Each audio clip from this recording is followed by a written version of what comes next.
Salam alaikum toutes et à tous. Voilà, j'espère que vous allez bien. Voilà, c'est notre 10e vidéo dans laquelle je vais vous montrer comment mettre en évidence ce qu'on appelle l'effet Van Hoff. Cet effet qui se base sur la représentation graphique des vitesses, du courbe de vitesse radiale de deux éléments. Alors, on fait la courbe de vitesse radiale d'un élément en fonction de la courbe de vitesse de l'autre élément. Alors, l'effet Van Hoff, c'est quoi? C'est un léger décalage entre les courbes de vitesse de deux éléments qu'on désire étudier.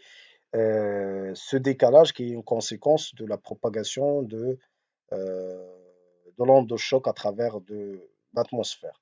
Alors, la première chose pour réaliser ce travail, il faut tout d'abord créer lors des représentations graphiques de vos données les tableaux Excel contenant les vitesses radiales, parce que l'interface graphique il va se baser sur ces vitesses radiales. Comme on a fait dans la vidéo précédente, je vous ai montré comment l'interface graphique il accède au dossier, au tableau Excel contenant les vitesses radiales est représenté en fonction de HGT, bien de phase de pulsation.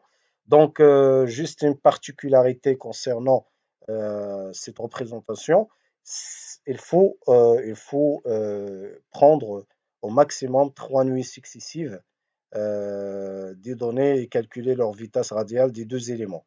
Pourquoi? Parce que, si on dépasse 3 nuits, et on doit s'assurer que ces 3 nuits, ou bien même 2 nuits, le bus, il faut qu'il couvre hein, tout l'intervalle de phase de pulsation. Donc moi, j'avais déjà créé ces tableaux pour deux éléments. Donc pour juste jeter un coup d'œil sur les tableaux, on va aller à données et cliquer sur tableau VR pour accéder au dossier contenant les tableaux XC contenant les VR. Alors j'avais créé un tableau pour le faire 1 la nuit, pendant la nuit d'observation 19-20, 6-2016. Il y a la nuit qui suit pour le faire 1, c'est 20, 21, 6 2016. Et la troisième nuit, c'était 21, la nuit 21, 6 2016. Les mêmes dates pour le faire 2. Alors, il y a 19, 20, 6 2016, 20, 21, 6 2016 et 21, 6 2016. Il faut que vous, il faut que vous ayez créé ces tableaux déjà, et après on pourra les représenter graphiquement. Alors pour le faire, il suffit d'aller au menu traitement, cliquer sur Van Hoff, la commande Van Hoff, et automatiquement l'interface graphique vous affiche, il accède au dossier contenant les tableaux Excel, il affiche les noms des tableaux Excel comportant les vitesses radiales dont on a besoin pour ce travail. Alors il faut coucher les 3 nuits successives premier du premier élément, le fer 2 par exemple, et le fer 1, les mêmes dates. D'accord? Il y a ici une case à cocher importante, ça s'appelle VR sans correction, si vous voulez représenter les vitesses radiales sans correction due à l'effet Doppler. Alors nous, on ne la coche pas, donc on va représenter les vitesses radiales, les courbes des vitesses radiales avec correction due à l'effet Van Hoff. Alors, je valide. Automatiquement, après la validation, l'interface graphique vous affiche deux paramètres importants, non, un paramètre pour chaque élément important. Alors, ce qu'il va faire, l'interface graphique, il va calculer R point en se basant sur cette formule. Donc, moins pi fois la vitesse radiale héliocentrique, moins la vitesse au repos stellaire. Ça veut dire que la vitesse radiale, c'est 2 dans la vitesse radiale avec correction euh, la correction due à l'effet Doppler. Le pi, c'est un facteur de correction de projection géométrique et d'assombrissement des membres. Alors, pour les éléments métalliques, il prend la valeur 1,36. Puisqu'on a fer 2 et fer 1, on a la même valeur. Si on utilise par exemple les vitesses radiales de l'hydrogène, etc., en fonction d'un métal, etc., vous allez trouver 1. Donc, on valide automatiquement, l'interface graphique, il m'affiche toutes les vitesses radiales les phases de pulsation correspondantes à ces vitesses radiale en case à cocher. Pourquoi? Bon, c'est un peu lent parce que euh, le, le- le- le problème qu'on doit sélectionner les vitesses radiales soigneusement. Pourquoi? Parce que il y a le problème que l'interface graphique il pourrait vous présenter les courbes de vitesse radiale en utilisant ce qu'on appelle spline cubique. Et spline cubique ne marche pas en cas de deux blancs. Il y a parfois, par exemple, des valeurs, on trouve qu'il y a des valeurs aberrantes et qui affectent nos graphes. Donc, il suffit de les sauter euh, lorsqu'on coche ces vitesses radiales. Donc, vous allez voir que il y a la vitesse radiale en haut, en kilomètres par seconde, et en bas, la phase de pulsation correspondante. Bien sûr, ces vitesses et ces phases de pulsation sont lues par l'interface graphique directement des tableaux Excel. D'accord? Alors, je vous conseille en fait de commencer toujours de la plus petite phase de pulsation et faire à mesure choisir les plus grandes jusqu'à arriver à la plus grande phase de pulsation. Alors, je commence à cocher. Voilà, je vais commencer par la plus petite 0,516, ici dans la nuit 20-21. D'accord? Donc, je vais arrêter la vidéo pour qu'elle ne soit pas volumineuse. Donc voilà, j'ai coché les vitesses radiales dont j'ai besoin pour la présentation. Se basant sur les phases de pulsation, j'ai commencé par les... Bon, j'ai coché de 0,516 jusqu'à 0,724 dans la nuit 20-21. J'ai pas... Je pourrais continuer à choisir des autres phases dans la même nuit, mais je me suis dit choisir la suite de ces phases pour éviter les deux blancs, etc. Parce que ça n'empêchera pas, ou bien ça ne compliquera la représentation graphique, surtout si on utilise Spline Cubic. Alors, j'ai choisi la suite dans la nuit 19-20 de 0,726 jusqu'à 1, 1,123 et j'ai passé à la nuit 21-6 2016 pour la suite de 1,27 jusqu'à 1,427. Donc presque bon, les phases de pulsation couvrent presque toutes, toutes les phases de pulsation. Bon, la phase de pulsation tout entière, hein, l'étoile grossit et se contracte. Euh, Ça, c'est pour le faire 2. La même, il faut faire attention, il faut que la sélection soit identique. Ça veut dire les mêmes phases de pulsation sélectionnées ici doivent être sélectionnées dans l'autre côté. Sinon, ça ne marchera pas. D'accord? Alors, on valide. Ah, il y a une erreur. Les phases de pulsation sélectionnées des deux éléments, faire 2 et faire un, ne sont pas identiques. Heureusement que l'interface graphique détecte en cas d'oubli, je ne sais pas moi, de cocher une phase de pulsation. Alors, il a vérifié est-ce que les phases de pulsation sélectionnées pour le faire 2 et faire 2 et le faire un sont identiques ou non. Il trouve qu'il n'est pas identique. Alors, OK, on revient à notre fenêtre. Ah, voilà, oui, il y a ici la phase 1, 2, 7, 6, cocher pour le faire 2 et pour le faire un non. Alors on la coche, cette phase de pulsation, et on valide.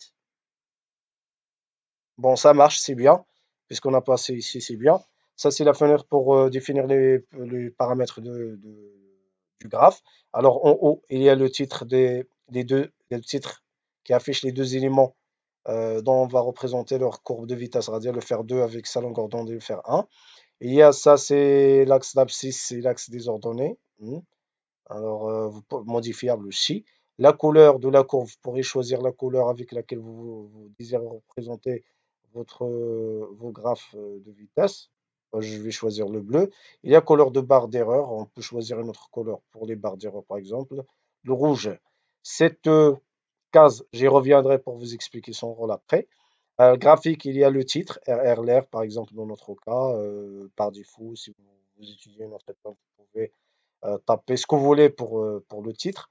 Il y a le titre de l'axe d'abscisse, c'est le fer 2 par exemple. L'axe des ordonnées, c'est le fer 1. pourriez modifier la taille de ces titres. Les dimensions de la figure, alors ici, vous pourrez modifier les dimensions des figures qui vont s'enregistrer en PNG et PDF dans un dossier accessible par l'interface graphique. Je vais vous montrer comment on accède à nos figures des graphes. Il y a le nom de fichier, alors le nom que vous désirez donner à vos graphes, d'accord? Vous pourriez taper ce que vous voulez ici. Alors par défaut, il fiche les éléments, les dates d'observation. Il y a des cases à cocher, je vais vous expliquer chacun. Alors en cochant date, la date, les dates, ou bien les dates des observations, elles vont s'afficher sur le graphe. Si vous cochez phi, c'est la phase de Blaschko, et va s'afficher sur le graphe. D'accord? Il y a cette zone, je vais omettre pour le moment spline cubique et méthode régression. Alors, il y a un ici, décalage, fait a été quitté. Donc, je le laisse comme ça et j'y reviendrai après pour vous expliquer son rôle. Alors, en validant, on va afficher les vitesses radiales de fer 2 en fonction de vitesse radiale de fer 1. Voilà. Il y a les dates en haut. Il y a phase Blaschko. Il y a les phases de pulsation, mais on voit qu'ils sont nombreuses sur les étiquettes et se chevauchent. Donc, je ferme. Je vais tout d'abord résoudre ce problème, afficher juste quelques phases de pulsation. Alors cette zone permet de faire un décalage entre les phases, l'affichage des phases de pulsation. Alors, je vais choisir par exemple 9. Alors, ça veut dire quoi 9? Ça veut dire que l'interface graphique, il va afficher la phase de pulsation numéro 1, il va sauter 9, il va afficher numéro 10, ainsi de suite. Alors, en validant, on va voir que le nombre des étiquettes a diminué, hein. C'est bien, donc c'est plus lisible, hein. Mais on voit que le graphe n'est pas parlant. Alors, pourquoi? Parce que les vitesses radiales, comme vous voyez, ça c'est une valeur aberrante. On pourra revenir et l'enlever, d'accord? Donc, n'est pas parlante. Pour résoudre ce problème, alors l'interface graphique, je ferme, peut afficher ces courbes en utilisant la méthode de régression. C'est l'ajustement, c'est un ajustement se basant sur les moindres carrés. Ajustement avec une courbe mathématique polynomiale. Là, vous voyez le fer 2, 45, c'est l'ordre polynôme. Alors, l'interface graphique, en faisant son test, il a trouvé que l'ordre du polynôme d'ajustement 45 est le plus, la meilleure, si vous voulez, c'est le meilleur ajustement, ou bien la meilleure courbe d'ajustement. Et pour le fer 1, c'est 11. Donc, c'est la meilleure courbe d'ajustement pour le fer 1. D'accord? Alors, en validant, voilà, on obtient notre courbe. Alors, le fer 1 en fonction de fer 2, les vitesses radiales de fer 1 en fonction de fer 2. C'est plus parlant, hein. C'est bien, c'est avec la méthode de régression. Et il y a les phases de pulsation. Je ferme. Euh, je vais ajouter spline cubique. Et je vais, pour que notre premier graphe de régression ne... Attends, oui, ne s'écrase pas, je vais ajouter à mon nom, par exemple, spline cubique. D'accord? Alors, en utilisant spline cubique, c'est une fonction qui assure la continuité de la courbe, de la première dérivée et de la deuxième dérivée. D'accord? Alors, en cochant cette case, on va voir ce que ça donne. C'est bien. Alors voilà, c'est avec spline cubique. C'est un peu différent de la courbe de tout à l'heure, hein. On voit que, par exemple, ces ans sont plus rondes, hein, d'accord? Plus rondes. Donc, spline cubique. Donc, maintenant, il nous reste, oui, afficher barre d'erreur, ajouter erreur au titre. Mhm. Alors, barre d'erreur en validant. Alors, l'interface graphique, il va nous afficher le graphe avec des barres d'erreur, que vous voyez en rouge, hein, parce nous avions choisi le rouge pour les barres d'erreur.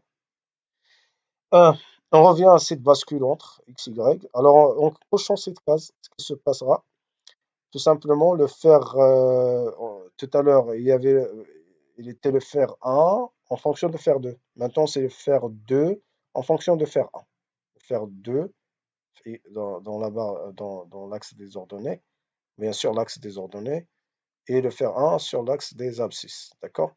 Alors, j'enlève barre d'erreur et je clique.